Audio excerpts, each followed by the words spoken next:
प्रिय विद्यार्थियों, लोक प्रशासन की कक्षा में आपका स्वागत है।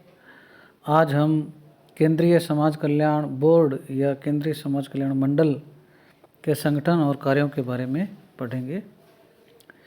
जैसा कि आप जानते हैं कि भारत एक लोक कल्याणकारी राज्य है और इसी के अनुरूप संविधान के चौथे अध्याय में राज्य के नीति निर्देशक तत्व जो हैं उसमें भी यह कहा गया है कि राज्य जनता के दुर्बलतम वर्गों, विशेष रूप से अनुसूचित जाति, जनजाति, आदिम जाति की शिक्षा और आर्थिक हितों की विशेष सावधानी से क्या है उन्नति करेगा और सामाजिक अन्याय व सब प्रकार के शोषण से उनका संरक्षण करेगा। इसी प्रकार संविधान की प्रस्तावना में भी इस बात पर विशेष बल दिया गया है कि राज्य ऐसी सामाजिक व्यवस्था की स्थापना का पूर्ण प्रयास करेगा जिसमें सभी को सामाजिक, आर्थिक व राजनीतिक न्याय प्राप्त हो सके। तो भारतीय संविधान के उपयुक्त जो मैंने आपको बताया है, इसी दर्शन से प्रभावित या प्रेरित होकर देश में कल्याणकारी संगठनों के प्रोत्साहन, संवर्धन, समन्वय और सहायता के लिए केंद्र सरकार द्वारा अगस्त 1953 में तत्कालीन शिक्षा मंत्रालय के एक प्रस्ताव के द्वारा केंद्रीय समाज कल्याण बोर्ड की स्थापना की गई। उसके पश्चात उसके कुछ उद्देश्य भी तय किए गए। उसमें मुख्य रूप से यही था कि विभिन्न समाज कल्याण संगठन जो हैं उनकी आवश्यकताएं और उनकी जो अपेक्षाएं हैं उनका संरक्षण करना, कल्याणकारी संगठनों में को जो सहायता दी जाती है उनमें समन्वय करना और जो अनुदान उनको प्राप्त होता है उनके द्वारा जो कार्यक्रम और योजनाएं जो चलाई जाती है उनका मूल्यांकन करना। इसी प्रकार जो एनजीओ हैं या एसजीओ हैं, मतलब स्वैच्छिक संगठन जो हैं उनकी स्थापना करना। तो इस प्रकार से क्या है, समाज के कल्याण से संबंधित जो भी एजेंसियां हैं उनका कोऑर्डिनेशन, कंट्रोल, डायरेक्शन और इवेल्युएशन जो है उसके लिए क्या है, ये जो संगठन है केंद्रीय स्तर का उसको अधिकृत किया गया। इसके पश्चात अब हम इसके संगठन के बारे में थोड़ा देख लेते हैं।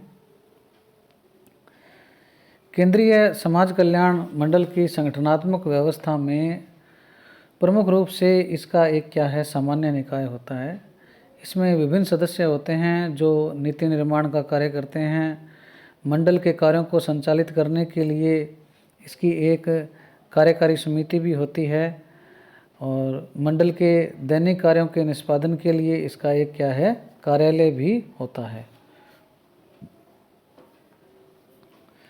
मंडल की जो संगठनात्मक ये जो व्यवस्था है इसको 3 भागों में बांटा गया है: सामान्य निकाय, कार्यकारी निकाय और कार्यालय। थोड़ा अब हम सामान्य निकाय, जनरल बॉडी के बारे में देख लेते हैं। इसमें करीब अध्यक्ष सहित 56 सदस्य होते हैं। अध्यक्ष जो हैं वो राष्ट्रीय स्तर के जो ख्याति प्राप्त समाज सेविका है उनको बनाया जाता है।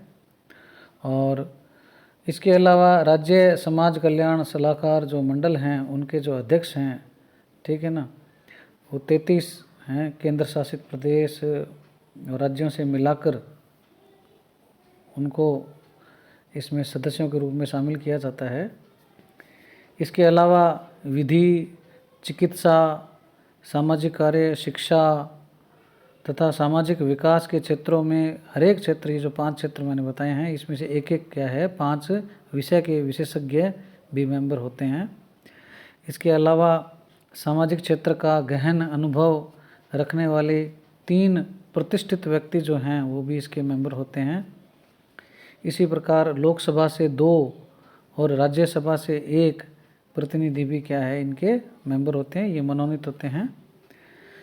इसके अलावा केंद्रीय जो मंत्रालय हैं वहाँ से भी क्या है 10 सदस्य चुने जाते हैं, जैसे वित्त है, परिवार कल्याण, ग्रामीण विकास, शिक्षा, श्रम, सामाजिक न्याय और सशक्तिकरण, सामाजिक न्याय व अधिकारिता मंत्रालय, महिला व बाल विकास तथा नीति आयोग।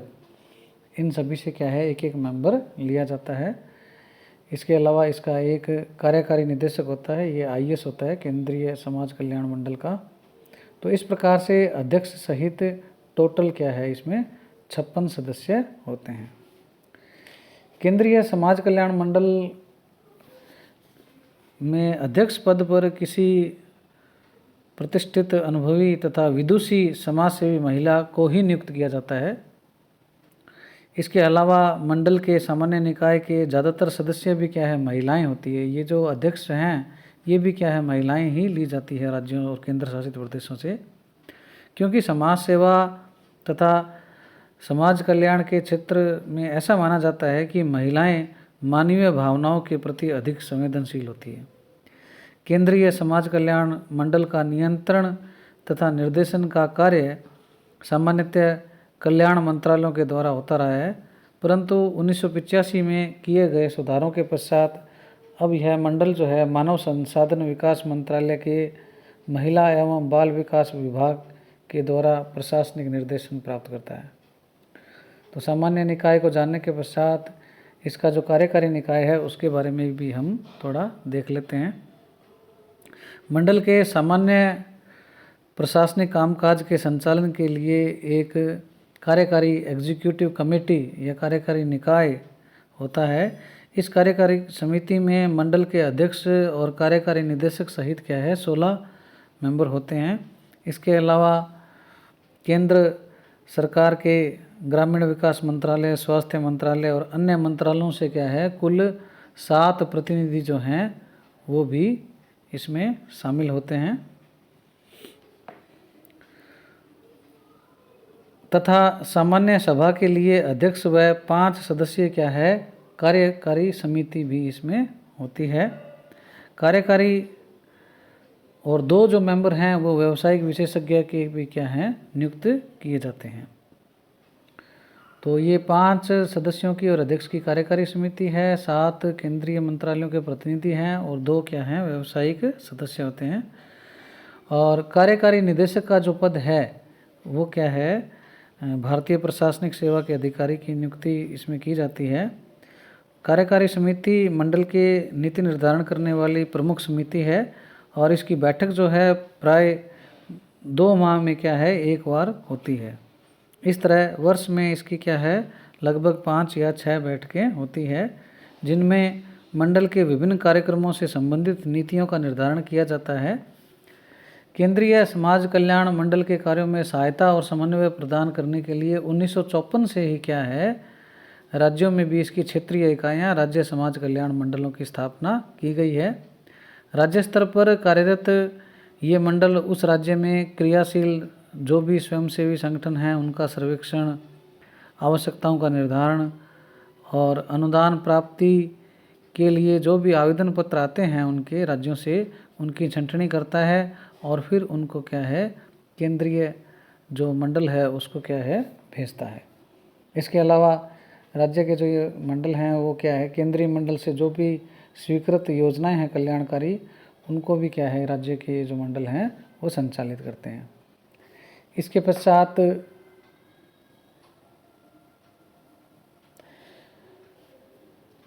मंडल में एक कार्यालय की भी व्यवस्था है, ये इसकी आंतरिक संरचना के अंतर्गत आता है। इसमें एक कार्यकारी निदेशक का पद है और ये सचिव स्तर का होता है और इसके अलावा इसको क्या है 5 संभागों में क्या है इसको बांटा गया है। नियोजन अनुवीक्षण तथा समन्वय संभाग, वित्त व लेखा संभाग, सामान्य प्रशासन संभाग, कल्याण कार्यक्रम संभाग, औद्योगिक कार्यक्रम संभाग। तो इस प्रकार से ये क्या है 5 जो संभाग हैं वो इसके कार्यालय को क्या है संचालित करते हैं। तो ये जो 5 संभाग हैं इनके माध्यम से मंडल अपने विधिक दायित्वों का निर्वाह करता है और ये जो सभी संभाग है केंद्रीय समाज कल्याण मंडल के कार्यकारी निदेशक के नियंत्रण और निर्देशन में क्या है कार्य करते हैं। तो इस प्रकार से ये हमारे केंद्रीय समाज कल्याण मंडल जो है उसकी संरचना है।